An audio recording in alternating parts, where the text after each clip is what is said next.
जयदेव के गांव केंदुली में इच्छाडांगा साहित्य समिति द्वारा एक कार्यक्रम किया गया, जो कि उनका 25वां साल का कार्यक्रम था।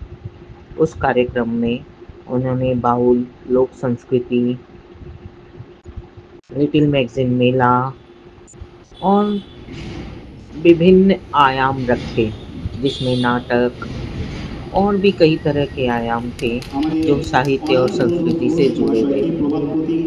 पार्थप्रतिम ने इस बारे में जानकारी दी कि कैसे इस गांव में वो आया और कैसे इस गांव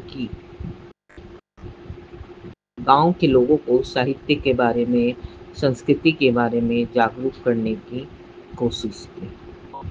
आप जरूर सुने, देखें जयदेव केंदुली में किस तरह के कार्यक्रम होते हैं, जैसे पूरे शहर में होते हैं उसी तरह का वातावरण बना के उन्होंने एकदम अंदर की तरह गांव में शहर बना दिया।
लोक संस्कृति बचाने के लिए आप लोग क्या कर रहे हैं? লোক সংস্কৃতি বাঁচাতে গেলে প্রথমত আমাদেরকে সংস্কৃতি নিয়ে যুদ্ধ করতে হবে, কারণ এখনকার সময়ে আধুনিক সংস্কৃতির উপস্থিতিতে এই আধুনিক যা কিছু চলছে বর্তমানে আমাদের এই সমাজে, তাতে লোক সংস্কৃতি এখন হারিয়ে যাচ্ছে।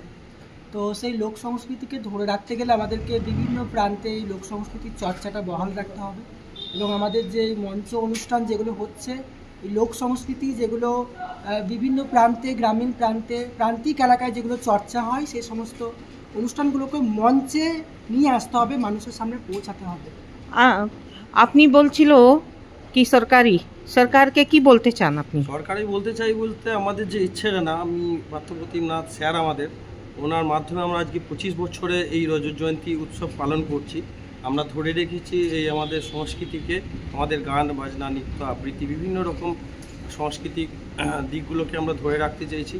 আমরা এরকমই আশা করব, এই যে আমরা মঞ্চ করছি তার একটা আর্থিক জায়গা আছে এবং সরকার যাতে আমাদেরকে এরকমভাবে একটা সাহায্য করে, যাতে আমরা এই জিনিসটাকে আরও দূরে নিয়ে যেতে পারি, আরও বড় করতে পারি এবং আরও মানুষের মধ্যে, আমাদের নেক্সট প্রজন্ম যারা আছে তাদের মধ্যে এই সাংস্কৃতিক ভ্রমণ সম্পূর্ণ একটা ধারণা তৈরি করতে চাইছি। এই গ্রামে পড়াশোনার কি ব্যবস্থা আছে?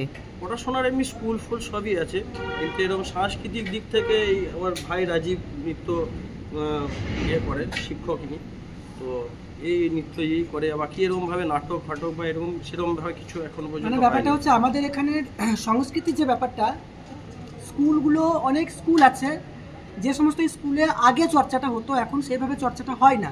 মানে আজকে যে আমাদের অনুষ্ঠান, এই অনুষ্ঠানটা আমাদের যে মাস্টারমশাই যিনি পড়াচ্ছেন, তিনি আমাদের স্কুলের মাস্টারমশাই ছিলেন তখন, এখন উনি মানে পরিবর্তন করে অন্য স্কুলে চলে গেছেন। তো উনি থাকাকালীন স্কুলে একটা চর্চা বহাল ছিল, এখন তো সেভাবে চর্চা পাওয়া যায় না। তো এখন স্কুলের চর্চাগুলো হারিয়ে যাচ্ছে। আমরা চেষ্টা করছি স্কুলগুলোতেও, স্কুলের ছেলেমেয়েদেরকে উৎসাহিত করার এবং এই সমস্ত অনুষ্ঠানগুলোতে তাদেরকে অংশগ্রহণ করানোর শিক্ষা ব্যবস্থা সবই ঠিক আছে, তার সঙ্গে যদি এই সাংস্কৃতিক ব্যাপারগুলো, নাচ গান নাটক সমস্ত কিছু যাতে আবার পুনরায় ফিরে আসে। আচ্ছা, আপনি যখন ছোট ছিল তখন গাঁয়ে কি অবস্থা ছিল আর আজকে কি আছে, এটা কি? আমি যখন ছোট ছিলাম তখন আমাদের গ্রামের যে অবস্থা মানে ছিল না একেবারে এটা নয়, ছিল কিন্তু তুলনামূলকভাবে কম ছিল। কিন্তু আমি আমাদের এই গ্রামের যে সংস্কৃতি যে ব্যাপারটা এটাকে চেষ্টা করছি আরও মানে এগিয়ে নিয়ে যাওয়ার। সেই জন্য আমি বড় হওয়ার পরে যখন এই শিক্ষাটাকে অর্জন করলাম, আমি বিশ্বভারতী সঙ্গীত ভবন থেকে পড়াশোনা করার পরে আমি চেষ্টা করছি যে আমাদের এই প্রান্তিক এলাকায়, গ্রামীণ এলাকায় যাতে এই সংস্কৃতি চর্চাটা বহাল রাখা যায়, সেটার জন্য। আমি যখন ছোট ছিলাম তখন ছিল। আপনার নাম বলুন। কম ছিল। আপনার নাম বলুন। আমার নাম হচ্ছে রাজীব বলু। आपका? Arijit Mukherjee. Thank you Arijit, thank you Rajiv ji. आप ये जो बाउल संगीत के कार्यक्रम कर रहे हैं इसके बारे में दर्शकों को अपनी भाषा में बताएं। হ্যাঁ, এটা পুরো পরিপূর্ণভাবে বাউলের অনুষ্ঠান নয়, এটা বাউলের দেশে আমাদের একটা সব রকম সংস্কৃতির সমন্বয়ে গঠিত একটা সাংস্কৃতিক সংগঠন, যেখানে আমাদের যারা নতুন প্রজন্ম তাদেরকে কিছু শেখানোর জন্য আমরা এই এলাকার যেমন শিল্পীদের সাহায্য নিই, আবার সেরকমভাবেই আবার বৃহত্তরভাবে আমি বিভিন্ন জায়গা থেকে শিল্পীদের আমন্ত্রণ করি। ওনারা আসেন আমাদের ডাকে, একেবারেই তারা মানে নিজেদের কোনো রকম প্রফেশনালিজম ছাড়াই আসেন এবং এখানে যেটা আসেন এবং একটা সাংস্কৃতিক ক্ষেত্র এটা, এই ক্ষেত্রে এনাদেরকে পেয়েছি তরুণদা, মানে খুবই বিখ্যাত ব্যক্তিত্ব, মানে পশ্চিমবঙ্গের অন্যতম যতজন বাঁশিবাদক আছেন, মানে ফ্লুটার আছেন, তার থেকে মানে ওনার অন্যতম best, one of the best. আর ইনি হচ্ছেন আজকে এরপরে বিকালে পারফর্ম হবে উত্তর দরিয়া ফোক ব্যান্ড, হ্যাঁ, দেশের এবং বিদেশের বিভিন্ন গানের। তো আমরা এটা করছি, এটা 25 বছর আমাদের ইচ্ছে ডানা সাংস্কৃতিক সংগঠন, তার 25 বছরের এটা উৎসব সমারোহ শুরু হলো, এটা সারা বছর চলবে। এটা এরপরে বিভিন্ন কর্মশালা হবে, সেমিনার হবে, ওয়ার্কশপ হবে, সেমিনার হবে, তারপর আমাদের অ্যানুয়াল মানে সমাপ্তি অনুষ্ঠান হবে, ক্লোজিং সেরিমনি হবে। তো ওনাদেরকেও কিছু বলতে বলুন।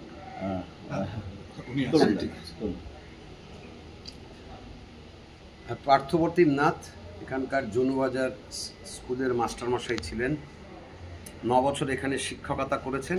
সেই সূত্র ধরে উনি ওনার ছাত্রছাত্রী এলাকার ছেলেমেয়েদের নিয়ে বেশ কিছু সাংস্কৃতিক কর্মকাণ্ড করেছেন এবং উনি ইচ্ছেডানা ওরই মস্তিষ্ক প্রসূত, পার্থবাবুরই মস্তিষ্ক প্রসূত এখানকার ছেলেমেয়েদের নিয়ে এক ধরনের আয়োজন 2000 সালে তৈরি হওয়া, সম্ভবত 2001 সালে। ফলে সেই হিসাবে প্রায় 25 বছর হয়ে গেল। 25 বছর একটা সংগঠনকে নিয়ে বা তার সাংস্কৃতিক যাত্রাপথ নিয়ে চলা বড় মানে এই অসময়ে বড় কঠিন।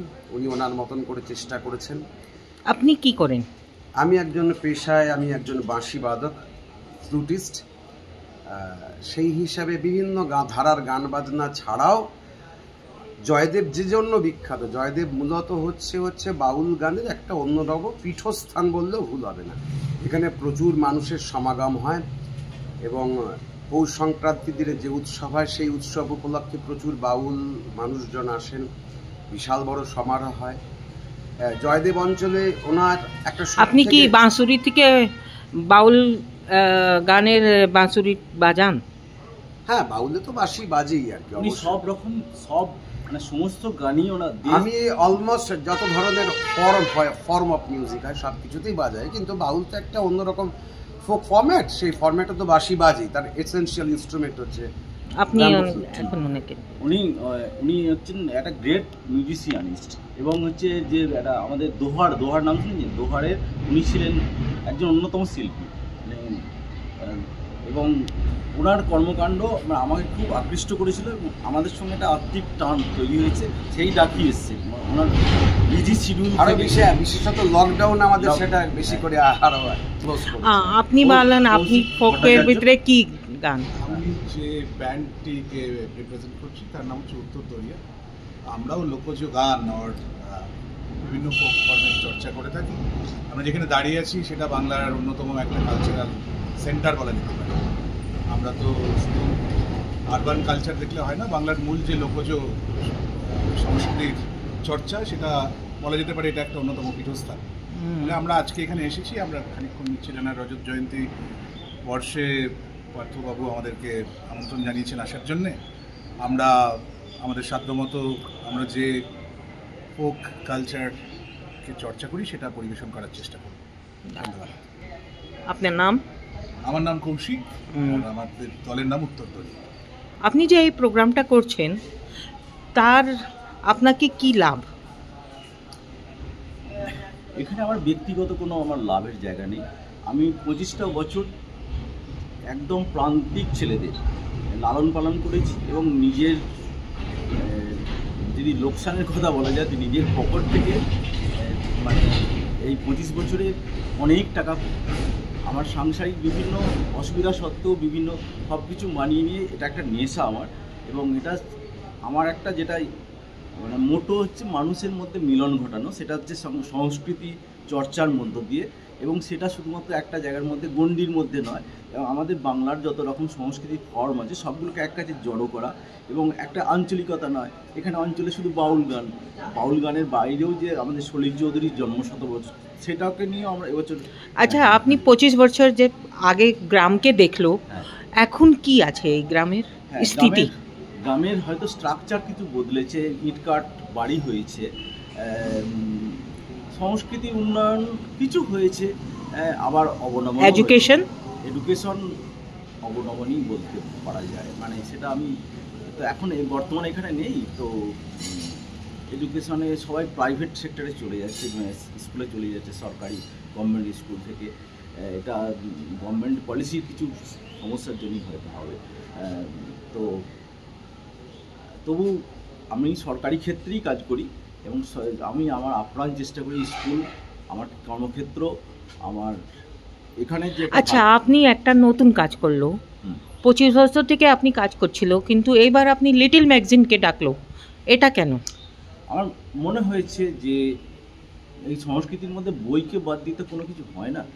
তো একটা বই একটা মানে আমাদের বাংলায় কলকাতা বইমেলা মানে ছোটো থেকে যাচ্ছি, তো মনে হয়েছে যদি আমার সামর্থ্যে আমি লিটল ম্যাগাজিনদের প্রথমভাবে এভাবে ডাকি, এর পরবর্তীকালে আরও একটু বড় হবে, পরবর্তীকালে আমরা একটা লিটল ম্যাগাজিন মেলাও করতে পারি এখানে।